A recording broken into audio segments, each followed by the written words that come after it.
오늘 은혜 받으실 하나님의 말씀은 마태복음 16장 우리 18절로 19절 우리 두 절 말씀이 되겠습니다. 또 내가 네게 이르노니 너는 베드로라. 내가 이 반석 위에 내 교회를 세우리니 음부의 권세가 이기지 못하리라. 내가 천국 열쇠를 네게 주리니 내가 땅에서 무엇이든지 매면 하늘에서도 매일 것이요 네가 땅에서 무엇이든지 풀면 하늘에서도 풀리리라 하시고. 아멘. 오늘 저는 이 말씀에 의지해서 매고 푸는 권세라는 이런 제목으로 은혜를 나누도록 하겠습니다. 여러분, 교회에서 하는 사역들은 여러분들 대충 다 잘 알고 계십니다. 가장 중요한 게 말씀 사역이죠. 그리고 그를 통해서 일어나는 복음 전파 사역이 아주 귀중함을 느끼고 있습니다.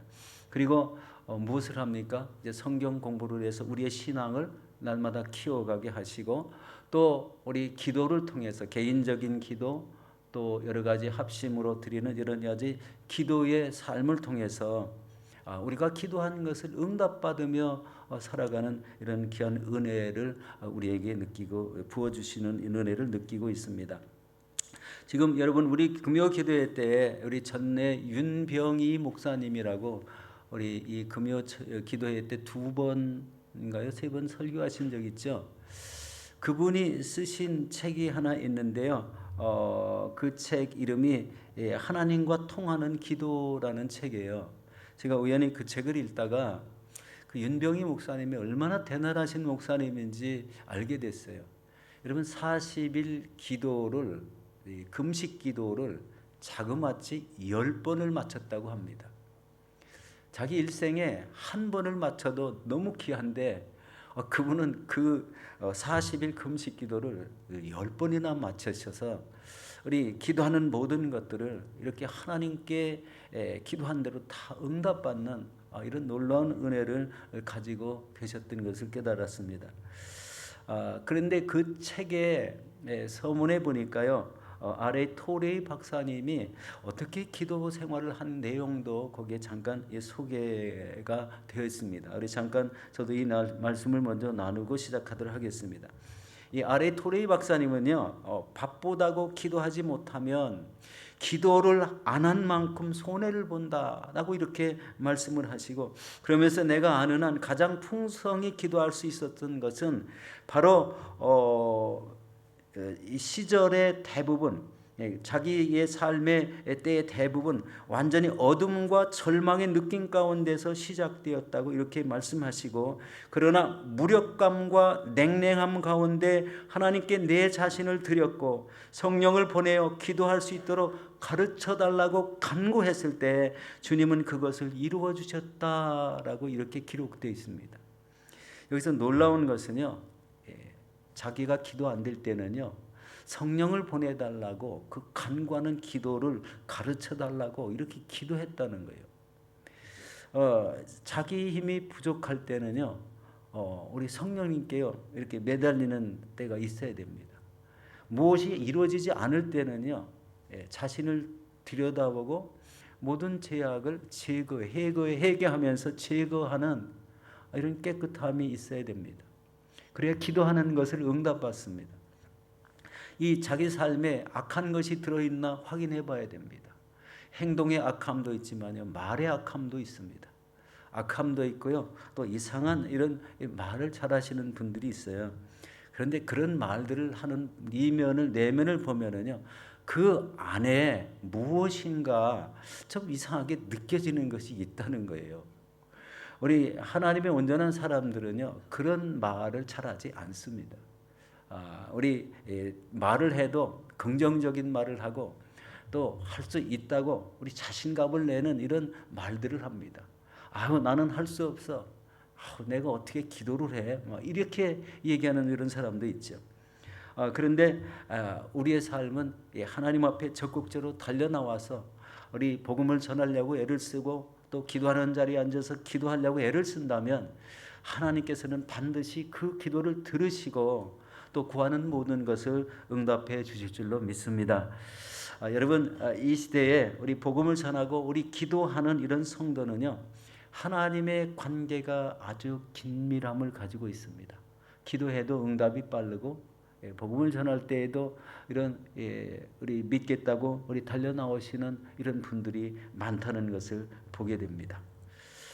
그것은 바로 하나님의 성령님께서 함께 하시는 증거이고, 그리고 사명을 감당하는 이런 자신의 모습 속에 나를 하나님의 인도하고 계시구나라는 그런 느낌을 받을 정도입니다. 여러분, 오늘 본문을 보면은요, 예수님의 일행이 가이사랴 빌립보 지방에 이르렀을 때 제자들에게 질문을 하는 내용입니다. 너희는 나를 누구라 하느냐? 라고 이렇게 제자들에게 물었을 때 베드로가 답변을 합니다. 주는 그리스도시요 살아계신 하나님의 아들이시니이다. 여러분, 이 고백을 했을 때 예수님은 이렇게 말해요. 이를 내게 알게 하니는 혈육이 아니요 하늘에 계신 내 아버지라고 이렇게 말씀하십니다. 그러니까 베드로는요, 그 말 한마디가 우연찮게 어쩌면 이렇게 금방 질문에 대답한 내용 같았는데 그 말씀 안에요, 우리 아주 영감이 크게 이렇게 깨달아지는 이런 말씀에 고백을 했다는 거예요. 여러분, 이 고백은요, 단순하게 생각할 수가 없습니다. 베드로가 평상시에 우리 주님을 따라다닐 때 잘못한 점도 굉장히 많습니다.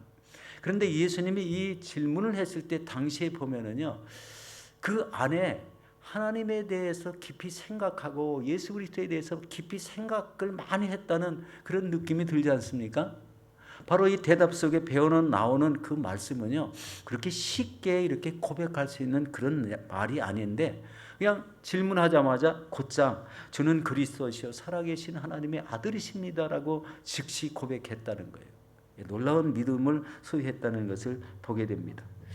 여러분, 하나님이 우리 계시하신 것 같은 이런 영감으로 주님이 누구신 것을 고백했을 때 주님께서는 아주 이 고백을 기뻐 받으시면서 바로 예수님은 베드로의 신앙 고백 위에 내 교회를 세우겠노라고 이렇게 대답을 하십니다.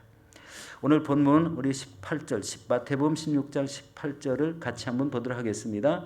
또 내가 내게 이르노니 너는 베드로라. 내가 이 반석 위에 내 교회를 세우리니 음부의 권세가 이기지 못하리라고 말씀하십니다. 이 말씀은 참 많이 본 말씀입니다. 여기 베드로라는 이름은 뜻이 반석이라는 뜻이지 않습니까? 이 주님께서 이 반석 위에 내 교회를 세우겠다 하시는 이 말씀은 어찌 보면은 반석 같은 이런 베드로 같은 믿음 위에, 아니면 그런 신앙 고백 위에 내 교회, 하나님의 교회를 세워 나가겠다는 이런 말씀입니다. 그리고 이제 음부의 권세가 이기지 못하는 교회가 될 것이라는 것을 아울러 말씀합니다. 여러분, 여기서 음부의 권세란 무엇입니까? 바로 이 죽음의 권세들, 이 죽음의 사자들, 우리 눈에 보이지 않게 우리의 모든 신앙, 영적인 삶을 방해하는 자들, 그리고 결국 그 인간이 죽었을 때 그 영혼들을 그 자기들이 있는 처소로 우리 끌고 가는 이런 자들, 이렇게 표현할 수가 있습니다. 참 굉장히 이해하지 못하는 게 우리 눈으로 보이지 않기 때문에 그런 악한 이런 흑암의 세력들이 있다는 것을 여기서 말씀하고 있습니다. 여러분, 이 하나님의 일을 감당할 때 우리가 말씀에 충만하고 성령에 충만한 가운데 일을 하지 아니하면 바로 이런 음부의 권세의 미혹을 받을 수 있다는 이런 생각도 우리 갖게 됩니다. 참 굉장히 이 사는 세대가 우리는 모르는 것들이 아직도 굉장히 많다. 우리 눈에 보이는 것만 보고 확인하는 것이 아니라 눈에 보이지 않는 이런 세력도 있다는 것을 우리 알게 됩니다. 그러면서 예수님은요, 천국 열쇠를 주시겠다는 말씀을 합니다. 우리 마태복음 16장 19절 말씀입니다. 내가 천국 열쇠를 내게 주노니 내가 땅에서 무엇이든지 매면 하늘에서도 매일 것이요 풀면 하늘에서도 풀리리라 라고 이렇게 말씀합니다. 여기서 천국 열쇠를 내게 주리니라는 말씀은, 여러분, 무슨 열쇠를 베드로에게 줬어요? 이 줬다는 거잖아요. 그런데 이렇게 보면은요, 이 말씀도요, 눈에 보이지 않는 말씀이라는 것을 알 수가 있습니다. 실제적으로 이 키고리에 달린 키를 갖다가 이렇게 준 게 아니라는 거예요. 말씀으로 내게 이런 천국의 열쇠를 주겠다. 그러면 열쇠의 기능이라는 건 뭐죠? 잠긴 문을 여는 물쇠, 닫힌 문을 또 여는 물쇠, 잠기고 닫힌 것을 여는 물쇠. 그런데 이 열고 닫는 이런 열쇠의 능력을 주시겠다는 겁니다. 참 엄청난 능력이라고 생각하는데요. 이 천국 열쇠로 묶기도 하고 풀기도 한다는 말이 여기에 나와 있습니다. 내가 땅에서 무엇이든지 매면 하늘에서도 매일 것이요 내가 땅에서 무엇이든지 풀면 하늘에서도 풀리리라는 것입니다. 이것은 뭐를 통해서 나타날까요? 기도를 통해서, 그 말씀의 선포를 통해서 이런 역사가 나타난다는 거예요. 기도에 능력 있는 이런 기도자들에게 나타나는 그런 현상들이 기도한 대로 이루어진다는 그런 말씀은 바로 하늘문이 열리고 닫히고 또 풀면 풀어지고 우리 닫히면은 막혀버리는 이런 은혜를 가진 그런 입술을 가진 사람들을 말하죠. 베드로에게 제일 먼저 우리 예수님께서 바로 이 천국 열쇠를 주셨다는 거예요. 이 엄청난 일이지 않습니까? 여러분, 하늘을 열고 닫는 그런 역사를 우리 주님께서 이 부활 승천하신 후에 우리 베드로가 이루어낸 그 사역 속에서 어떻게 하늘문이 열리고 어떻게 하늘문이 닫혀지고 무엇이 메어지고 무엇이 풀어지는지 그것을 우리 알 수가 있습니다. 여러분, 그 시작은요 오순절 성령 강림에서부터 시작해요. 그러니까 베드로에게 강력한 오순절에서 우리 120문도가 기도했을 때 강력한 성령의 불의 역사를 체험하고 난 이후부터 이 베드로에게 생긴 일이 있어요. 여러분, 12사도 중에요 우리 성령의 불을 받고 이 방언을 말하고 그리고 복음을 전할 때 베드로가 제일 먼저요 솔로몬 행각에서 이 말씀을 전했습니다. 베드로가 한 번도 말씀을 전했다는 말은 없거든요. 그런데 이때 성령 받은 베드로가 우리 복음을 전했는데요. 거기에서 이 3,000명이나 예수를 믿겠다고 회개하는 그런 역사가 있었습니다. 이 말씀의 역사 속에 3,000명이요 마음이 열렸다는 거예요. 와, 이 말이 얼마나 이 영향력이 있었는지, 아니면은 그 환경 속에 성령님이 상대방의 그 마음문을 다 열어주셨는지 우리 눈으로 보이지 않지만 그 말씀의 역사심 속에 3,000명이 예수 그리스도를 나의 구세주로 깨닫고 그리고 예수 믿겠다고 달려 나왔다는 겁니다. 바로 이런 모습이 계속 이어지잖아요. 여러분, 두 번째는요. 우리 사도행전 5장에 보면은 무슨 일이 생깁니까? 우리 교회 앞에 우리 앉아 있는 우리 다리 못 걷는 이런 우리 한 사람이 나오잖아요. 우연히 성전 안에 들어가다가 은과 금은 내게 없거니와 내게 있는 것으로 내게 주노니 이르라 걸으라 하는 이 말씀 한마디에 그 앉아 있는 사람이 우리 평생 동안 걷지도 못한 사람이 벌떡 일어나서 뛰기도 하고 걷기도 하고 우리 베드로 또 요한을 따라서 성전으로 들어가는 거예요. 와, 이게 이제 이 성령 받은 이후에 이 베드로 우리 또 사도들에게 나타난 놀라운 능력은 참 엄청나다고 생각이 됩니다. 그 사람의 나이가 40세나 되었더라. 아마 그렇게 성경에 기록되어 있죠. 그러면 40년 동안 앉아서 살 수밖에 없는 그 사람에게 놀라운 이런 걷는 역사가 말 한마디를 통해서 일어났다는 거예요. 이거는 뭐예요? 예수님이 말씀하신 대로 그 말씀 말한 대로 우리 마음이 열려서 하나님께로 달려나오는 심령이 되었다. 제일 먼저 찾아 들어가는 것이 성전으로 들어갔기 때문에 그렇게 표현해도 무방할 것 같습니다. 그 한마디 말씀에 우리 상대방의 마음을 여는 놀라운 이런 엄청난 우리 열쇠를 지녔다는 것을 보게 됩니다. 여러분, 그 이후에 이제 어떻게 됐습니까? 이 초대교회에 이 핍박이 생깁니다. 핍박이 생기자 성도들이 다 흩어지는데 빌립이라는 우리 안수 집사님은 우리 어디에 가서 사마리아 땅에 가서 우리 복음을 전했는데요. 수많은 사람들이요 그 말씀을 듣고 복음을 믿겠다고 나오고 우리 병든 자들이 치료되는 역사가 일어나서 그 역사를 안 이런 예루살렘에 있는 우리 사도 베드로와 요한이 사마리아 땅에 가서 그들에게 말씀을 전하고 다시 안수하는 이런 모습을 보게 됩니다. 이 엄청난 일이 나타났는데 바로 이 안수하는 그런 역사 속에서 귀신이 떠나가고 병들이 고쳐지는 그런 역사가 생기고 그 말씀을 전하는 것을 확정적으로 받아 예수님이 살아계시고 하나님이 살아계심을 이런 증거하는 역사가 있었습니다. 또 그 다음에 무슨 역사가 있었습니까? 이 고넬료 가정에 이 기도하는 중에요 환상을 보고 있을 때 밖에서 문을 두드리는 사람을 문을 열어줬는데 자기를 데리러 온 사람이었어요. 고넬료 가정에서 보낸 사람. 그 사람들을 쫓아가서 그 가정에 가서 이 많은 가족들이 또 아는 사람들이 모여 있는 가운데 복음을 전했을 때 갑자기 성령이 임하고 또 방언을 말하고 그런 엄청난 일이 생겼습니다. 그들에게 침례를 베푸는 그런 역사가 일어났죠. 이런 말씀 한마디에 사람의 마음이 우리 하나님께 향하게 만드는 그 모든 것은 바로 그가 말씀에 가진 능력 속에 바로 이 마음이 열리는 이런 열쇠를 간직하기 때문에 그런 거예요. 그런데요, 복음을 그렇게 많은 군중에게 전했는데 그 중에는 다 믿었을까요? 아마 안 믿는 사람도 있었을 거예요. 그럼 왜 안 열렸을까요?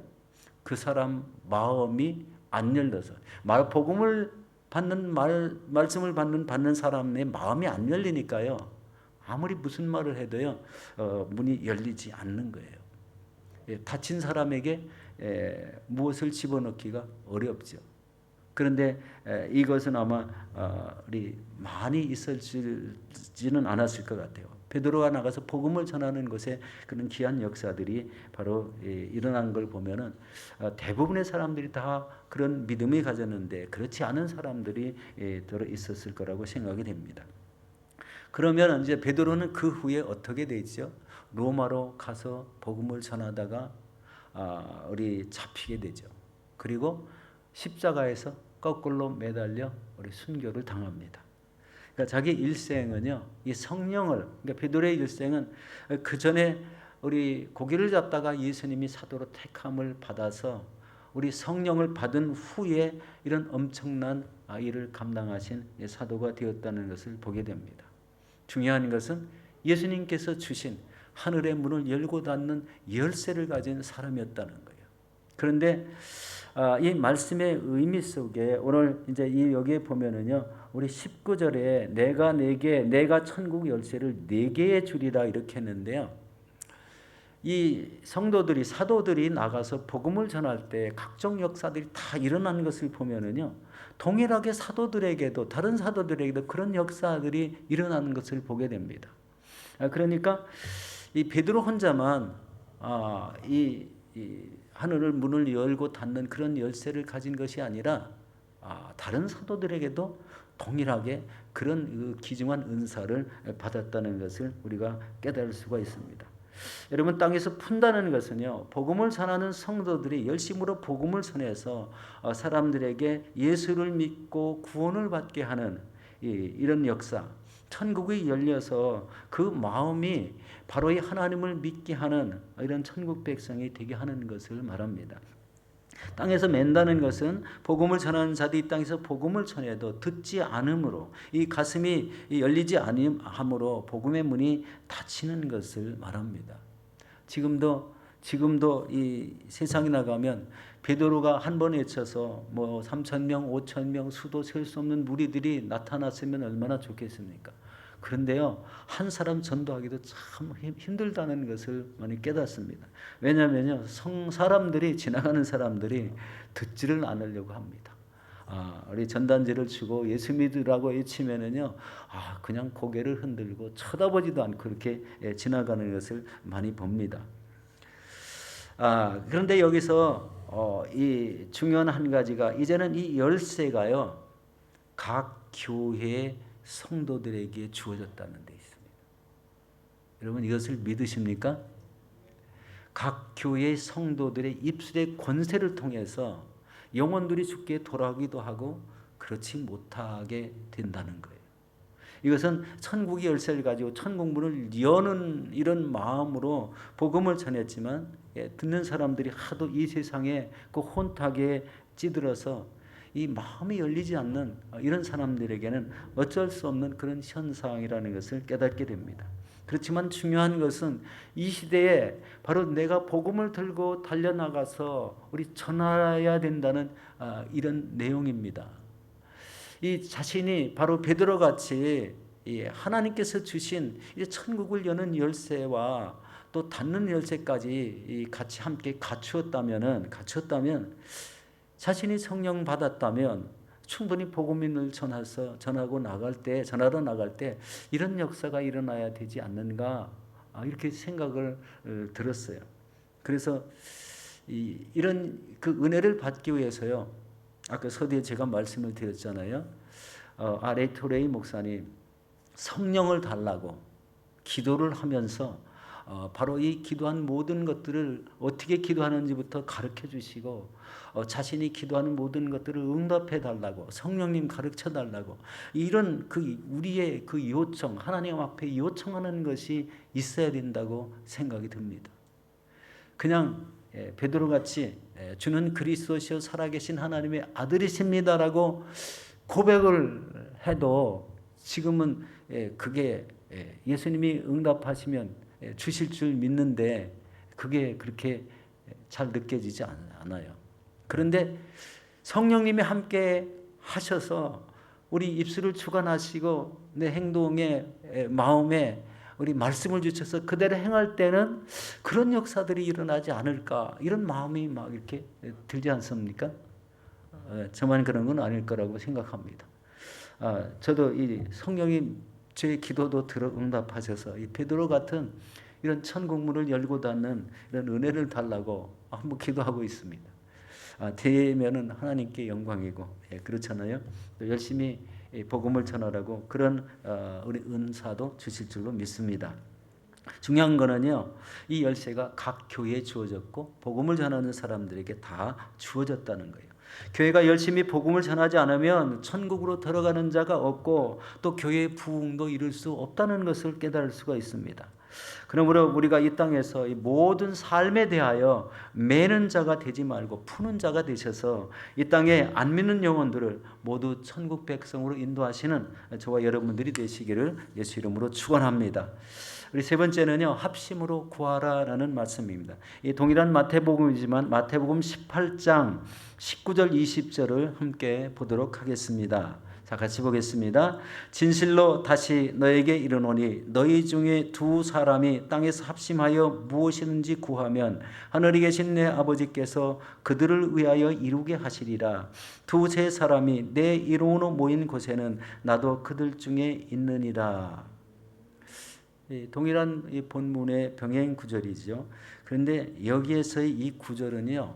조금 의미가 앞에서 전달받은 내용의 결론이 이렇게 나왔거든요. 그런데 이 말씀이 지금 마태복음 16장 말씀과 아주 비슷하잖아요.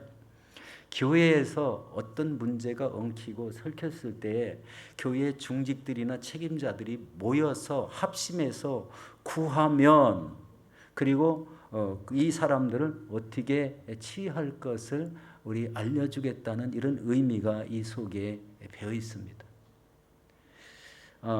이거는 교회에서의 모든 일을 우리 행할 때 기도로 풀으라는 이 말씀이에요. 우리 중직자들, 우리 담임 목사님과 우리 장로님들이 교회를 치리를 하시는데요.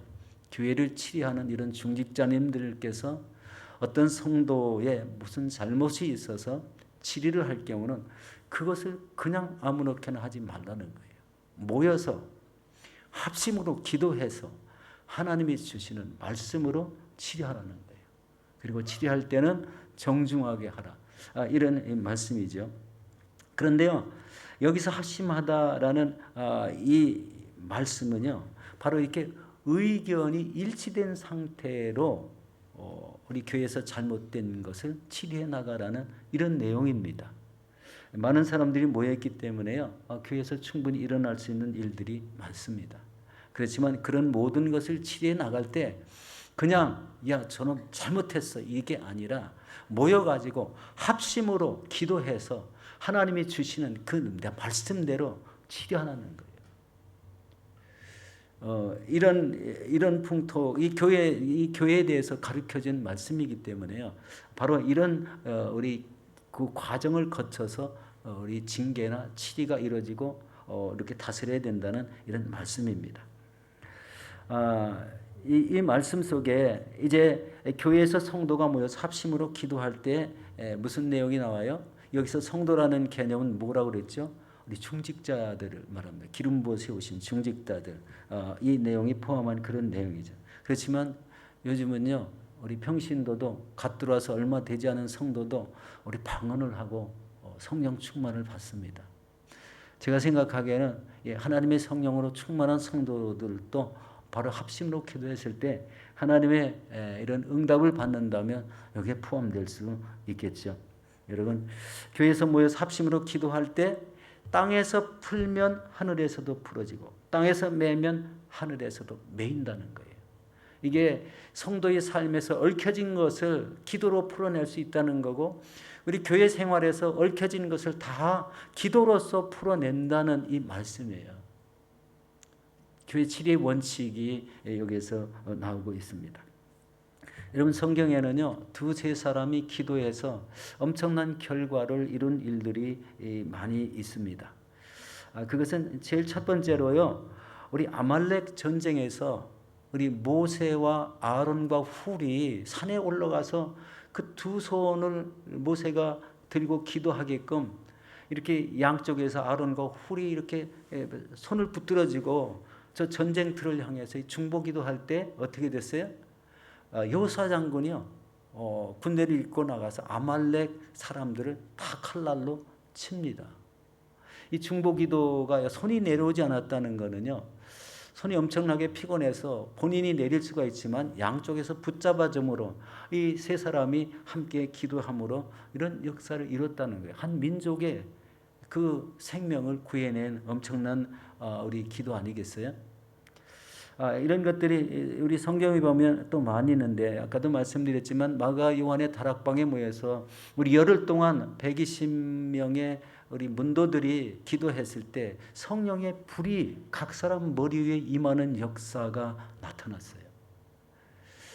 이 하나님께서 지시하신 이 기도하라고 하신 그 기도대로 했더니 이런 엄청난 역사가 일어났다는 겁니다. 또 이 사도행전 12장에 보면요 베드로가 옥에 갇힌 내용이 나오죠. 양팔이 묶이고 양발이 묶이고 우리 수직하는 군사들이 옆에 딱 같이 손과 손을 매어 있고 발과 발이 매어 있는 상태에서 천사가 감옥 안에 들어와서 베드로를 구축해 가지고 닫힌 문이 스스로 열리며 수직하는 이런 보초서는 이 사람들의 눈을 다 가려서 우리 기도하는 처소까지 이르는 이런 내용이 성경에 나와 있습니다. 기도하는 처소 교회에 갔더니 어떤 일이 생겼습니까?